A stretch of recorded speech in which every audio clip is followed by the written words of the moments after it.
Bapak Saudara semuanya, sepanjang bulan ini, bahkan sepanjang 2 bulan terakhir, kita belajar bersama-sama tentang melepaskan hak.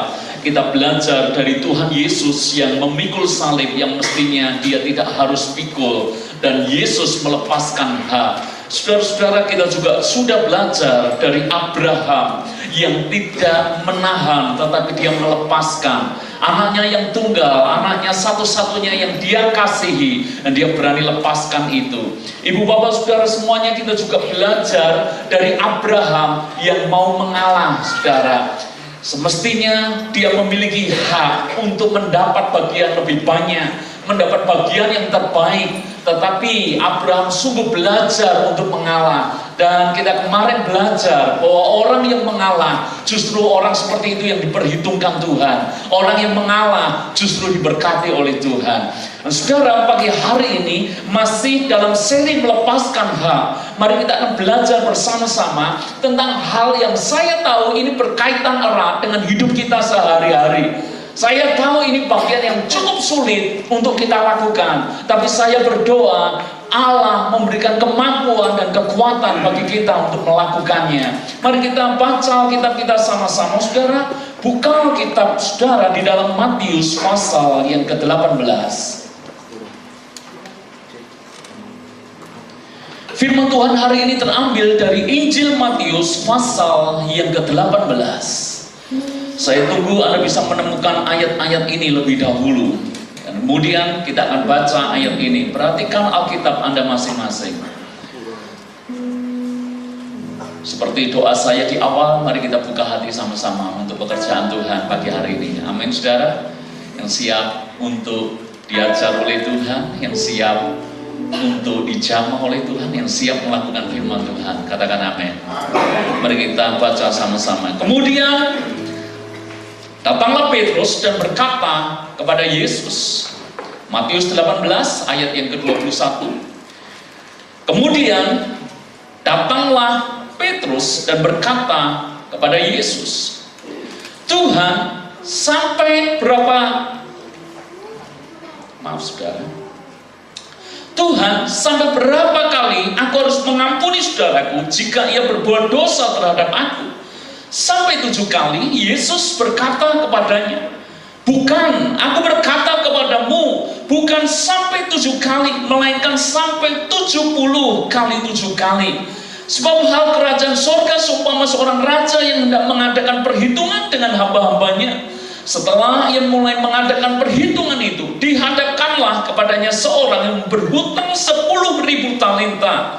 Tetapi karena orang itu tidak mampu melunaskan hutangnya, raja itu memerintahkan supaya ia dijual beserta anak istrinya dan segala miliknya untuk membayar hutangnya.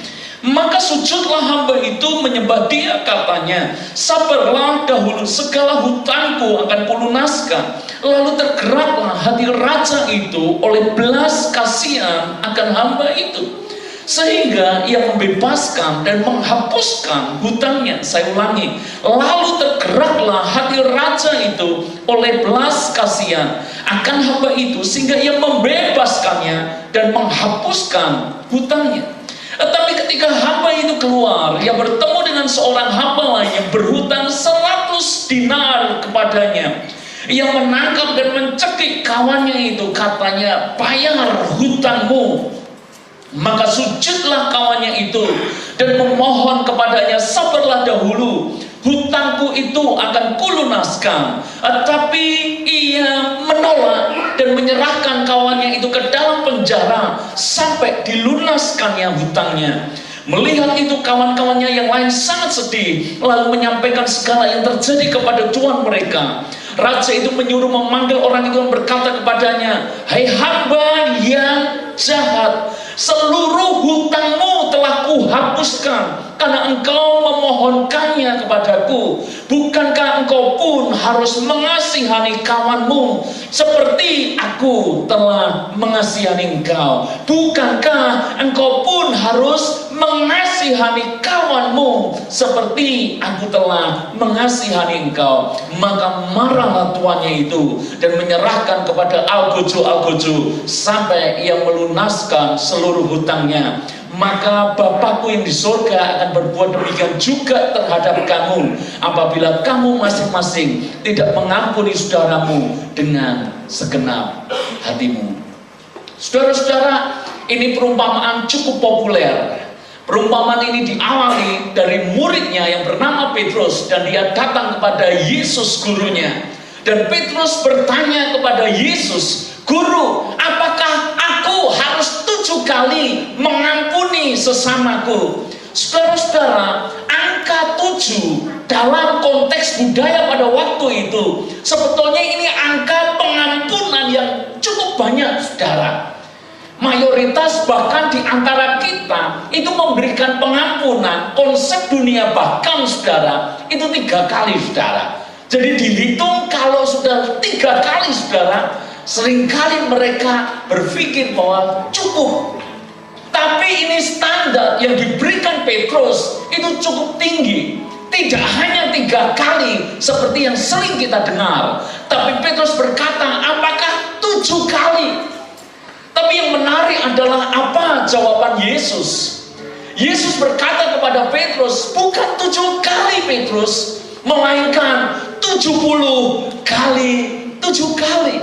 Apa maknanya, saudara? Dan kita mengetahui makna itu setelah Yesus melanjutkan dari perumpamaan tentang orang yang diampuni oleh raja. Orang yang punya hutang sangat besar kepada raja, dan sampai hidupnya, bahkan keturunannya pun mau tolong melunaskan, tidak akan pernah sanggup, saudara, karena hutangnya terlampau besar. Itu pun ketika dia minta belas kasihan raja, maka firman Tuhan berkata, hati raja tergerak belas kasihan, dan raja mengampuni orang yang hutangnya besar ini. Lalu kemudian cerita berlanjut. Lalu ketika ada seorang yang punya hutang kepada orang yang sudah dilunaskan ini, hutangnya tidak banyak, cuma 100 dinar. Kalau Anda ingin tahu 100 dinar itu berapa, kalikan saja 100 kali upah orang kerja 1 hari. Anda ketemu itu. Tidak banyak, saudara. Kurang lebih mungkin gaji 4 bulan, saudara. Tidak banyak. Tetapi orang yang dihutangi ini sedemikian marahnya, lalu kemudian menghadapkan orang itu kepada pengadilan. Dan singkat cerita, bahwa orang yang hutangnya punya 100 dinar ini dimasukkan ke dalam penjara. Terdengarlah kepada raja, raja marah, dan raja berkata kepada orang yang hutangnya besar ini, kalau saya bahasakan dalam bahasa sehari-hari, kamu ini kebangetan. Utangmu mau dilunaskan sampai 7 turunan pun tidak sanggup engkau melakukannya. Sekarang temanmu cuma hutang 100 dinar, itu 3 bulan orang kerja. Memang besar, tapi kalau dibandingkan dengan hutangmu yang dilunaskan, itu tidak ada apa-apanya. Kok bisa kamu masukkan temanmu itu ke penjara? Dan akhirnya raja ini tidak jadi mengampuni orang yang punya hutang ini. Justru dia dijebloskan ke dalam penjara. Saudara-saudara, firman Tuhan berkata, kalau kita tidak mengampuni sesama kita, Bapa di surga juga tidak akan mengampuni kita. Mari kita belajar tentang pengampunan. Saudara-saudara, kalau kita belajar tentang pengampunan, saya beritahu Anda bahwa dunia pun juga kenal konsep pengampunan. Betul, saudara? Betul? Saudara, kita setahun sekali mereka belajar dan mempraktekkan juga pengampunan, saudara. Kita tahu di bulan-bulan tertentu orang saling bermaaf-maafan. Kita juga tahu mereka belajar untuk saling mengampuni satu dengan yang lain. Di banyak agama juga mengajar hal yang sama, harus mengasihi dan harus mengampuni. Tapi hari ini saya ingin memberikan kepada Anda sebuah sudut pandang yang kenapa Kristen itu berbeda dengan kebanyakan ajaran, saudara. Orang Kristen itu mengenal konsep pengampunan, tapi konsep pengampunan yang beda. Bedanya di mana? Orang dunia itu mengampuni, saudara, tetapi ada tetapinya. Yang pertama, itu tergantung, saudara. Tergantung berapa besar kesalahan yang dibuat orang itu kepadanya. Kalau kesalahannya tidak begitu besar, maka dengan mudah orang akan berkata, ya aku maafkan, aku mengampuni. Tergantung kerugiannya. Kalau kerugiannya tidak banyak, orang akan dengan mudah berkata, ya aku akan ampuni. Tapi pertanyaannya adalah, bagaimana kalau kerugiannya besar? Bagaimana kalau hutang yang tidak dibayar membuat usahanya bangkrut? Bagaimana kalau dia ditipu sehingga keluarganya masa depannya habis? Pertanyaannya, masihkah bisa mengampuni? Saudara-saudara, kalau yang dirugikan tidak seberapa, orang dengan mudah bisa mengampuni. Pertanyaan saya, tapi kalau sudah dirugikan habis-habisan, masihkah dia bisa mengampuni? Orang dunia bisa mengampuni kalau mereka punya konsep, selama tidak begitu besar kerugiannya, tidak sedemikian fatal, bolehlah saya mengampuni. Tapi apa ajaran Yesus bagi kita semuanya? Ajaran Yesus jelas, saudara. Tidak peduli bahwa kita sangat dilukai, tidak peduli bahwa Anda sangat dirugikan, tidak peduli bahwa hidup kita habis karena perlakuan seseorang kepada kita. Firman Tuhan mengajar, doakanlah musuhmu, berkatilah orang yang mencaci maki kamu, berkatilah dan jangan mengutuk. Saudara, jelas sekali, tidak peduli bahwa hal yang dilakukan itu sedemikian menyakitkan, firman Tuhan berkata, ampuni orang itu. Dunia punya konsep pengampunan, tapi didasarkan seperti ini. Berapa kali orang itu menyakiti hati kita? Saya tanya jujur kepada Anda, bukankah seringkali kita mengampuni itu seringkali masih maaf, hitung-hitungan seperti yang orang dunia lakukan? Saya tanya, disakiti sekali bisa ngampuni? Bisa enggak? Ayo jawab, saudara. Bisa ya, kebangetan kalau sekali aja enggak bisa ngampuni, saudara. Sekali bisa, 2 kali bisa, bisa ya, 3 kali. Ini angka 3 ini angka keramat sekarang, betul nggak? Kalau kita kasih ancaman kepada anak kita biasanya berapa kali? 1, kan tidak langsung 3 loh, saudara. 2, lalu kemudian kalau Anda masih berbelas kasihan seperti kami, kalau kami udah bilang ke anak kami yang kecil, ayo mandi, atau ayo dia lakukan sesuatu, 1, 2, terus cukup berbelas kasihan, separuh, 2,5, lalu kemudian baru 3. Tapi 3 itu mentok, saudara. Saudara-saudara, 3 kali cukup. Kalau Anda dirugikan oleh orang yang sama, disakiti oleh orang yang sama 3 kali, saya tanya, Anda masih mengampuni? Petrus memberikan standar yang lebih tinggi. Apakah 7 kali? 7 itu kebangetan, saudara. Tapi jawaban Yesus, Petrus, bukan 7 kali, tapi 70 kali 7 kali. Dengan kata lain, Yesus mau mengajar kepada kita semuanya, pengampunan itu tanpa batas. Amin, saudara. Sulit, tapi hari ini kita belajar bagaimana pengampunan itu bisa kita lakukan dalam hidup kita. Pertanyaannya mungkin seperti ini, Pak, saya masih bisa terima, Pak, kalau orang yang menyakiti itu orang lain. Ada mungkin berkata, tapi ini beda, Pak, ini yang menyakiti saya justru pasangan hidup saya. Ada pernah dengar seperti itu? Pak, yang menyakiti saya justru orang tua saya. Orang tua berkata, Pak, kalau yang menyakiti orang lain nggak bisa, Pak. Ini yang melakukan ini anak saya. Ibu bapak, saudara, seringkali kita heran, kenapa yang menyakiti kita justru orang-orang terdekat dengan kita. Siapa pernah berpikir seperti itu? Kok bisa ya, Pak? Istri yang sudah aku cintai bertahun-tahun demikian. Sebaliknya istri berkata, kok bisa ya, Pak? Tega-teganya ya, Pak? Suamiku ngomong sekasar itu. Saudara-saudara, kenapa seringkali orang yang menyakiti, melukai kita itu justru orang-orang terdekat? Dan seringkali kita berkata, kalau orang lain saya bisa, Pak, ini orang yang terdekat dengan saya. Saya sering pernah kasih ilustrasi kalau tidak salah ya pada jemaat. Saya tidak tahu Anda ingat tidak, bahwa hidup kita itu bagaikan berada di sebuah arena bum car, saudara. Tahu arena bum car? Mobil senggol, tahu? Tahu ya? Pernah naik mobil senggol? Kalau Anda naik mobil senggol, pilihannya cuma dua.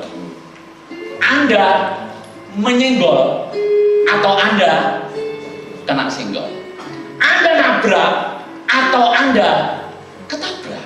Anda nyerempet atau Anda kesempret.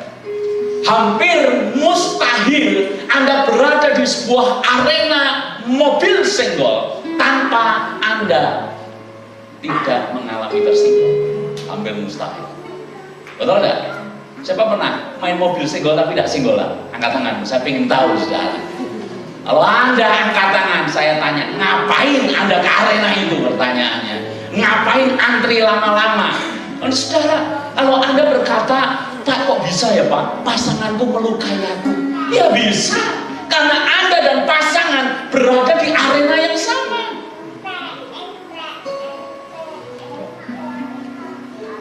Kenapa bisa ya Pak? Mertuaku ini ngayelin aku Pak. Ya karena Anda dan mertua saudara berada di arena yang sama. Halo? Betul nggak saudara? Saya tanya, Anda pernah nggak senggolan dengan tetanggamu yang jauh di sana? Hah? Pernah nggak? Siapa pernah terluka oleh tetangga Anda? Pernah nggak? Mbahnya, dari ponaannya, tetangga Anda, pernah nggak? Ini orang jengkelin, tapi Anda biasa. Kenapa? Tidak satu arena, saudara. Bisa nangkep, saudara? So, jangan terlalu dibesar-besarkan. Kok bisa ya Pak? Orang tuaku ngomong sedemikian kepada aku. Nggak usah dibesar-besarkan. Karena kita berada di arena yang sama. Saya dengan jemaat orang lain, nggak pernah tuh mereka kepahitan dengan saya, betul nggak?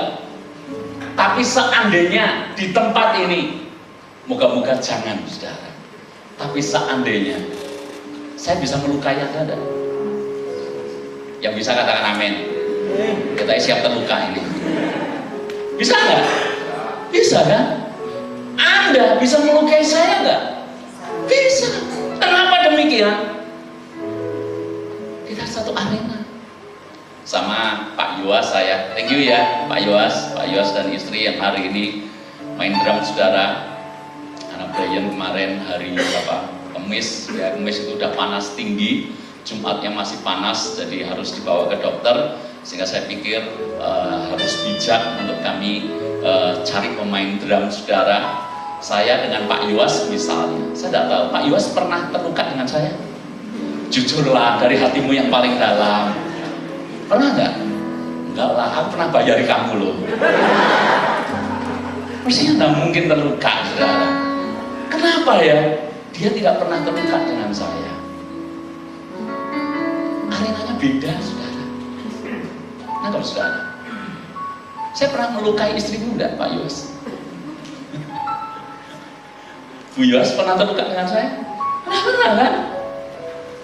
Ketemu aja berapa kali bisa dihitung dengan jari. Ketemunya pun di rumah makan, saudara. Nah pernah. Tapi saya tanya, Bu Yos pernah dilukai Pak Yos? Ini yang dijadikan contoh malah tamu, saudara ya. Pernah nggak? Pernah. Jadi kenapa ya dengan orang lain kita bisa tapi dengan pasangan kita bisa jengkel luar biasa karena kita merasa ini orang terdekat Pak. Justru saya berkata justru orang terdekat itu yang Tuhan pakai untuk bentuk kita. Siapa yang paling sering mungkin melukai istri saya? Mungkin jawabannya adalah saya, karena saya istrinya. Kalau Anda berkata iya saya tahu, malah Anda patut curiga kalau ada seorang angkat tangan, apalagi seorang wanita, saya terlalu sering Anda lukai Pak. Bahaya itu, saudara ya. Kenapa? Arenanya beda kok, saudara.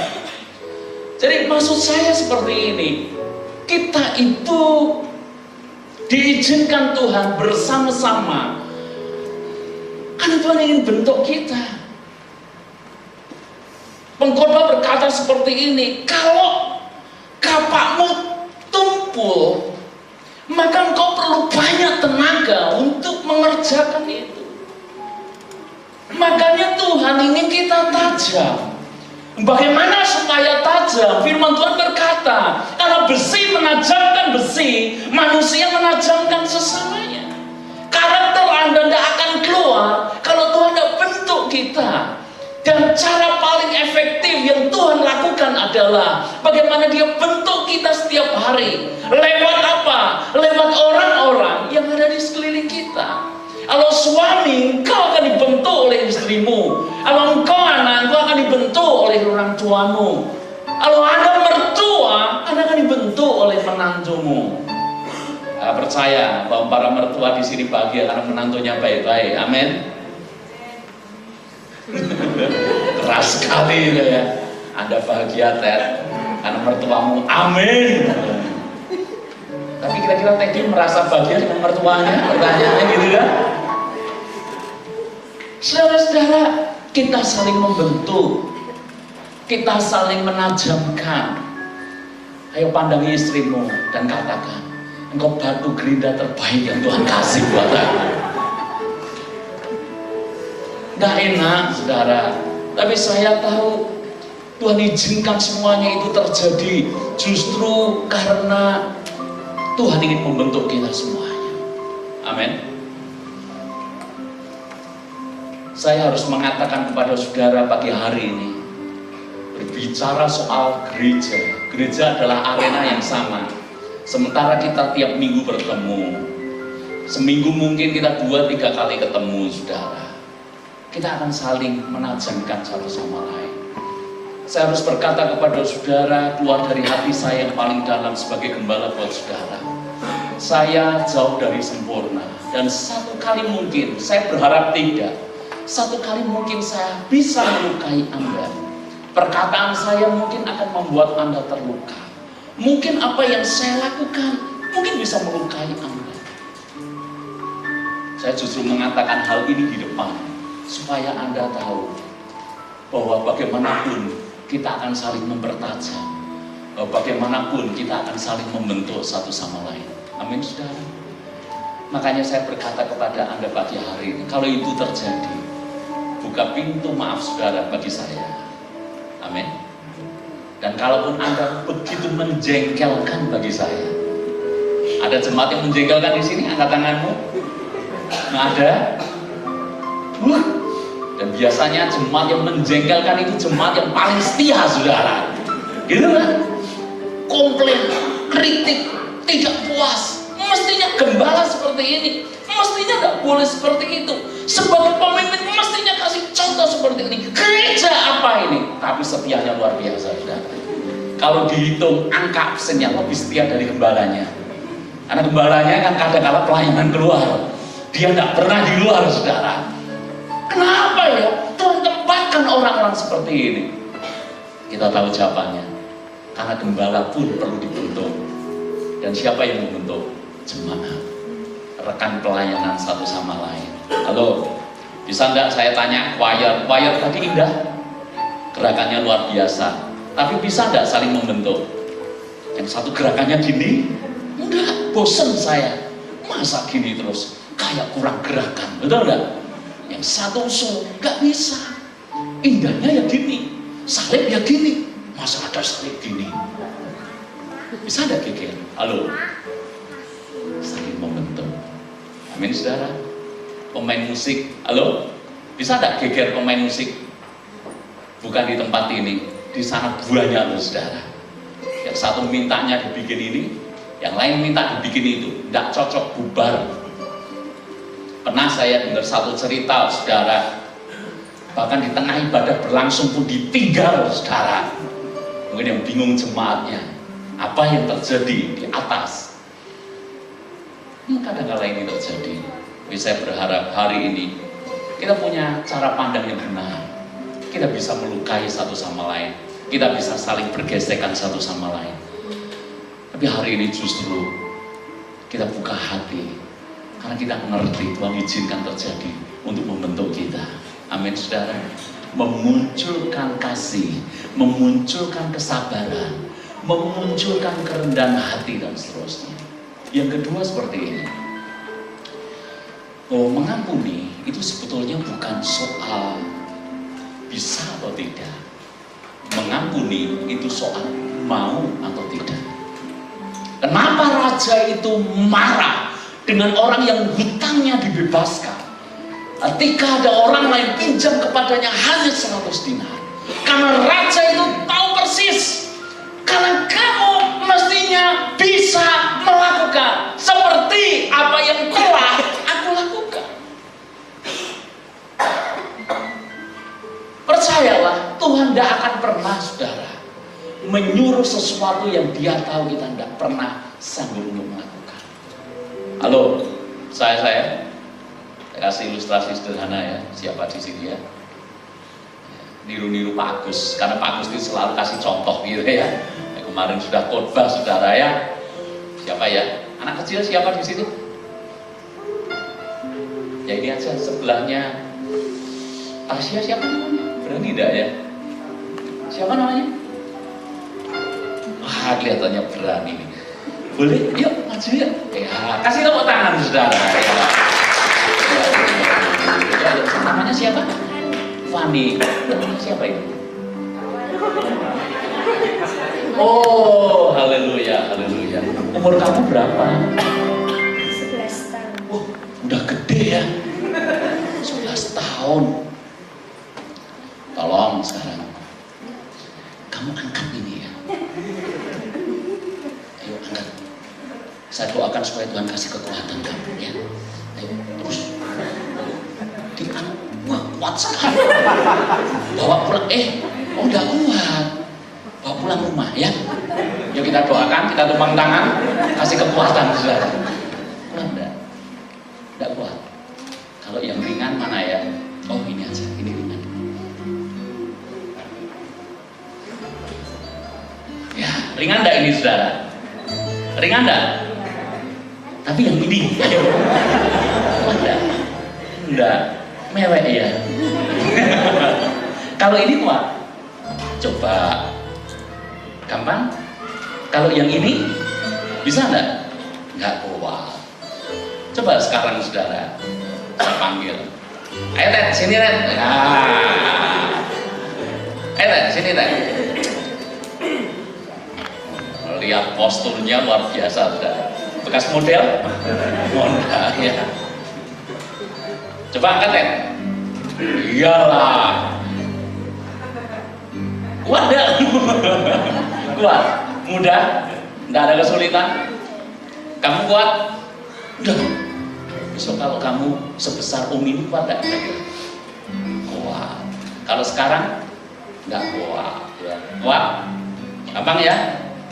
Kasih tepuk tangan buat saudara kita. Terima kasih ya. Bijak enggak saudara? Kalau saya suruh anak kecil mengangkat berat seperti ini, saya tahu persis dia tidak mungkin kuat. Dan karena dia tidak mungkin kuat, percaya saya tidak mungkin suruh dia angkat yang dia tidak mampu untuk lakukan. Satu kali mungkin kita akan pergi bawa perlengkapan ini dan saya ketemu Pak Teddy. Pak Teddy, bantu angkat ya. Kenapa saya suruh? Karena dia punya kekuatan untuk melakukannya. Saya hanya kasih perintah kalau saya tahu persis bahwa dia sanggup untuk melakukan. Kalau saya saja bisa berhitung, kalau saya saja cukup bijak untuk memberi perintah. Pertanyaan saya kepada saudara, siapa percaya Allahmu jauh lebih bijak daripada saya? Sehingga ketika dia berkata, ampunilah, itu bukan soal Anda mampu atau tidak. Karena Tuhan tahu Anda sangat mampu. Karena Tuhan tahu Anda bisa melakukannya. Jadi pertanyaannya bukan mampu atau tidak, tapi mau atau tidak. Karena saya yakin 100% tidak peduli sebesar apapun luka itu dalam hidup Anda bisa melakukannya. Amin. Amin, saudara. Mungkin Anda berkata, ya Pak, Anda ngomong tentang pengampunan karena saya melihat hidup Pak Gembala sejahtera, tidak ada masalah, tidak ada konflik. Jadi Pak khotbah gampang banget. Saya ngalami Pak, saya disakiti, saya dilukai, saya dibuat bangkrut, sampai hari ini masalah masih terjadi dalam hidup saya. Bagaimana Pak? Saudara, izinkan saya cerita pengalaman hidup saya kepada saudara, khusus buat jemaat sendiri, saudara. Saya pernah mengalami masa di mana ini masa saya sangat terluka. Saya pernah mengalami masa di mana saya begitu sakit hati. Saya pernah mengalami masa di mana saya begitu kecewa ketika ada seseorang yang dia fitnah saya luar biasa, saudara. Saya punya prinsip bahwa kalau tidak punya sesuatu, minimal engkau punya nama baik. Jaga itu. Itu prinsip hidup saya. Saya boleh tidak punya apa-apa, selama saya punya nama baik, itu cukup bagi saya. Itu prinsip saya bahkan waktu dulu, saudara. Tapi yang terjadi adalah seperti ini. Bahkan untuk nama baik pun, karena saya difitnah luar biasa, dan cerita ini disebarkan luar biasa kemana-mana, bahkan sampai, aduh saudara, orang yang jauh sekalipun itu bahkan tanya ke saya. Hari saya dituduh melakukan sesuatu yang saya sama sekali 100% saya tidak melakukan. Saya ketika tahu itu benar-benar saya itu kayak luka hati. Nama saya dirusak, saudara. Jadi waktu itu kalau ditanya saya mulai dari mana, saya tidak mulai dari nol, saudara. Saya mulai dari minus, saudara. Karena habis semua. Pelayanan saya di mana-mana ditutup, saudara. Sehingga saya tidak bisa melayani. Dan cuma itu, orang-orang yang dulu saya anggap teman, itu jauh semuanya dari saya. Saya mengalami akan hal itu. Itu masa-masa sulit buat saya. Hanya karena ada orang yang fitnah saya habis-habisan. Itu awal kami menikah, dan saya ngomong ke istri, ya, kita harus mengawali semuanya dengan seperti ini. Harus siap orang salah mengerti dengan kita. Saya beberapa kali ketemu dengan kenalan saya, istri saya sampai tanya, kok bisa ya? Jadi benar-benar sama saya itu sinisnya luar biasa. Ketemu di jalan sinisnya luar biasa. Ini orang yang tidak bersinggungan langsung, saudara. Jadi waktu itu kita dalam keadaan kayak tidak punya apa-apa, nama baik juga tidak punya, teman juga tidak punya, tinggal beberapa orang teman saja, saudara, yang sampai hari ini tetap bersahabat dengan kami. Yang saya lakukan apa? Sulit, tapi saya praktek firman. Karena saya tahu saya bisa mengampuni. Saya lakukan tiap hari, kami mendoakan. Saya menyebut namanya. Kami mendoakan, tidak cuma mendoakan untuk kami berkata, Tuhan aku ampuni. Tuhan tuntun saya untuk berkata, aku berkati. Saya jujur bicara kepada Anda, itu setengah mati sulitnya ngomong seperti itu. Kalau ngomong ngampuni, mungkin bisa. Tapi ketika kita harus berkata, Tuhan aku berkati. Aduh saudara, itu kayak mulut ini pengennya menutup, saudara. Tapi kami paksakan daging kami. Setiap pagi saya dan istri itu berlangsung cukup lama. Setiap pagi kami sebut namanya, kami doakan, kami berkati. Karena firman mengajar, berkatilah orang yang menganiaya kamu. Berkatilah orang yang mencaci maki kamu. Doakan dan kasih musuh-musuhmu. Sulit, saudara, tapi kami lakukan itu tiap hari. Lalu kemudian saya dengar keadaan yang tidak baik terjadi kepada orang yang fitnah saya. Secara jujur saya mengatakan langsung kayak pikiran itu jadi kayak bahagia, saudara. Dan langsung saya minta Tuhan ampuni. Itu engel loh, saudara. Itu kayak kita kayak punya kepribadian ganda gitu. Betul nggak? Ketika dengar orang yang menyakiti kita, ngalamin hal yang buruk, kita kayak seneng gitu kan. Lalu kemudian kita diingatkan lagi, dan ngapain kamu berdoa minta diberkati? Kalau orang itu mengalami masalah, kamu senang. Minta ampun lagi, diproses berkali-kali oleh Tuhan.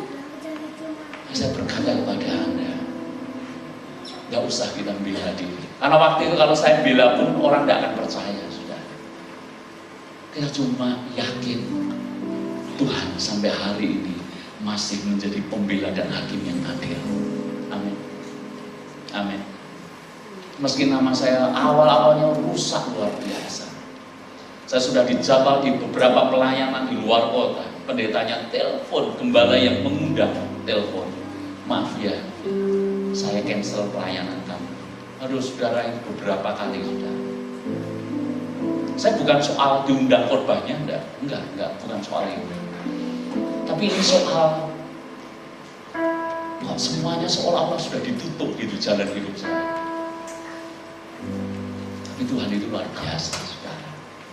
Saya minta Tuhan kasih anugerah untuk saya ngampuni, untuk saya berkati, untuk saya berkati. Hari ini, saudara, saya melihat anugerah itu dilimpah-limpahkan dalam hidup saya. Orang toh pada akhirnya mengerti dengan sendirinya tanpa saya harus menjelaskan yang sebenarnya terjadi. Karena firman Tuhan berkata bahwa kebenaran itu akan muncul dengan sendirinya. Amin, saudara. Amin. Saya belajar untuk ngampuni.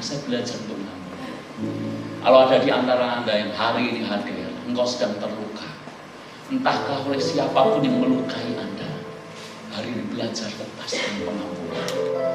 Karena ini bukan soal bisa atau tidak, tapi ini soal kita mau melakukan. Yang ketiga, kita belajar apa dari hal ini?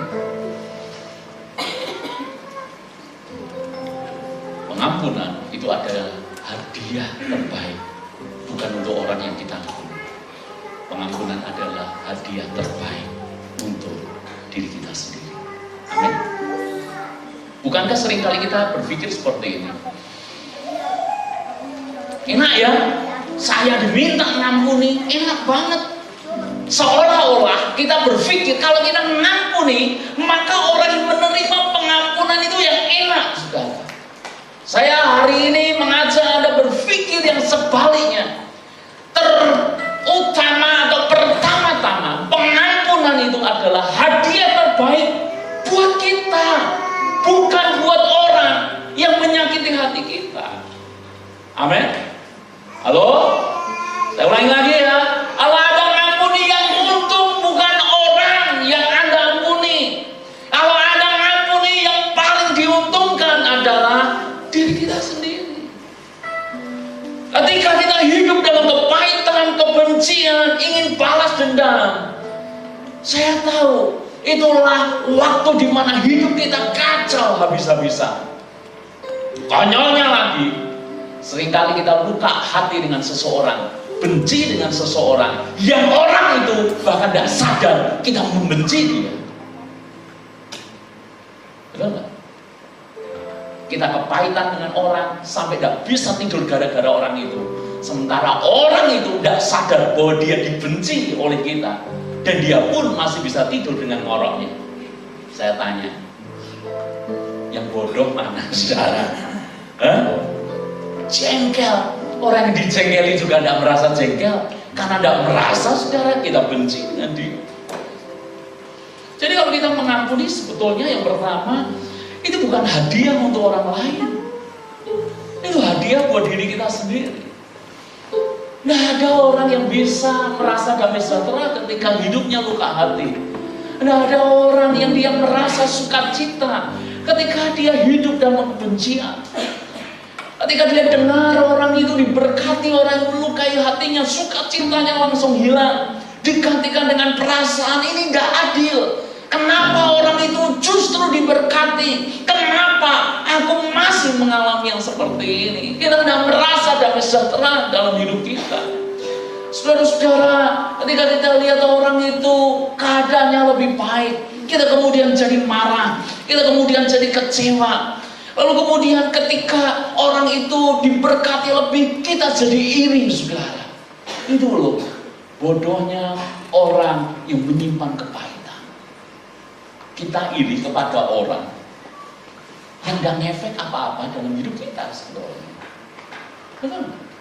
Gak ingin orang itu lebih baik, lebih bahagia, lebih sukses, lebih kaya, lebih diberkati dan seterusnya. Ini orang kalau luka hati, iri itu bisa membuat orang bisa jadi bodoh. Saya ingat sebuah cerita, saya tidak tahu Anda pernah dengar ini atau belum. Saya mungkin belum, karena di WA tidak pernah muncul cerita ini. Cerita ini tentang seorang raja yang punya 2 pegawai utama. Masalahnya pegawai utama yang jumlahnya hanya 2 ini saling bersaing, tidak pernah akur, saling recok, saudara. Satu kali raja berkata kepada 2 orang ini, aku tergerak untuk mengabulkan apapun yang kamu minta. Waduh, senang mereka berdua, saudara. Lalu kemudian raja berkata seperti ini, aku kasih kesempatan kamu untuk kamu pilih apapun permohonanmu, akan kuberi. Hanya apa yang kamu minta nanti aku lipat kali 2 kan untuk temanmu. Saudara, kalau Anda dapat penawaran seperti itu, senang nggak? Senang nggak kira-kira kalau gembala saudara kasih tawaran itu kepada Anda? Apapun yang kamu minta, aku akan berikan. Tapi orang yang berada di sebelahmu akan dilipat kali gandakan 2. Awalnya senang pegawai yang pertama ini, karena dia berpikir aku akan minta emas. Tapi dia berpikir kalau saya minta 1 kilo emas, maka sainganku dapat berapa? 2 kilo. Kalau aku minta 1 wilayah, dia dapat 2 wilayah. Kalau aku minta 500 istri, sebelahku dapat. Mulai harusnya jadi kabar sukacita, harusnya dia bisa minta sesuatu yang buat dia bahagia, tapi langsung sukacitanya hilang, digantikan dengan iri hati yang luar biasa. Terus diberkati loh. Kok yo iso-isone iri, saudara? Mestinya kan dia minta selesai, tapi dia mikir apa ya yang mesti saya minta. Raja berkata, ayo kamu pikir. Jadi orang yang kedua ini tidak boleh milih apapun yang diminta, cuma dia dapat bagian 2 kali lipat. Saya tanya dulu dah kepada Anda, enak yang pertama atau enak jadi orang nomor 2? Hah? Yang pertama dapat 1 bagian, tapi boleh milih apa saja. Orang yang nomor 2 dapat 2 bagian, tapi tidak berhak milih. Anda pilih jadi orang pertama atau kedua? Yang jadi orang pertama, angkat tangan. Dapatnya cuma 1 bagian loh. Sedikit ya. Jadi orang kedua, angkat tanganmu sekarang. Dapatnya 2 bagian. Anda tidak jujur ini ya. Yang tidak mau dapat apa-apa, angkat tanganmu. Masih yang banyak ini ya. Yang mana saudara? Orang pertama ini, karena dia dipenuhi dengan iri hati, benci dengan pesaingnya ini. Dia khawatir, aku minta emas, dia dapat 2 bagian. Aku minta wilayah, dia dapat 2 bagian. Aku minta pasukan, dia dapat 2 bagian. Kemudian dia mengajukan permintaan yang membuat geger semuanya. Raja, aku sudah memutuskan apa yang hendak aku minta. Apa permintaan? Permintaannya adalah, cungkilah 1 mata saya. Karena pesaingnya dicungkil dua-duanya. Permintaan yang baik. Amin. Halo? Anda mau? Mestinya dapat emas, tapi rela 1 mata dicungkil, supaya orang yang menyakiti hati Anda dicungkil 2 kali lipat. Kelihatannya jawaban ini bijak, membuat orang lain terluka, tapi ini permintaan yang sangat bodoh. Mestinya dia bisa bahagia, tidak peduli orang lain mau lebih banyak mendapatkan bagian itu. Inilah yang disebut dengan lose-lose solution. Nggak apa-apa, aku remuk, nggak apa-apa. Asal kamu lebih remuk. Makanya pepatah berkata, menang jadi, ayo bahasa Indonesianya itu tolong. Kalah jadi abu, menang jadi arang. Kalau kalah jadi abu, saudara. Abu gosok itu. Nggak ngalami ya, generasi milenial ya, nggak ngerti. Kami yang mengalami masa susah tahu gitu ya. Lalu kemudian kalau menang pun ternyata cuma jadi arang. Memang lebih berharga, tapi apa gunanya?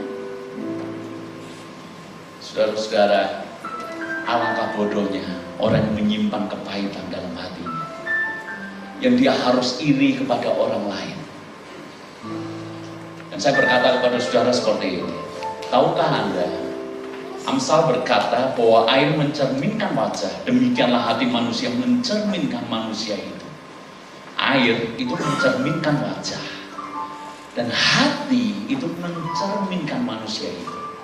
Dengan kata lain seperti ini, apa yang ada di dalam hati itu akan memancar keluar. Kalau hatimu luka, maka perkataanmu akan penuh dengan luka hati, dan itu akan menyakiti orang-orang yang ada di sekelilingmu. Orang yang luka hati, perkataannya selalu tajam. Orang yang luka hati, orang yang pahit hati, perkataannya selalu membuat orang lain merasa juga dilukai. Anda pernah dengar orang yang tajamnya luar biasa, pedesnya luar biasa. Kenapa bisa demikian?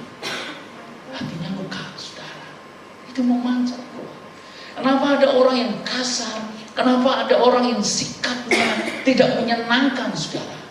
Kemungkinan besar bahwa orang itu sedang mengalami luka hati. Bukan saya menghakimi orang yang bicaranya keras. Tidak selalu orang yang bicaranya keras atau bahkan kasar itu melukai, saudara.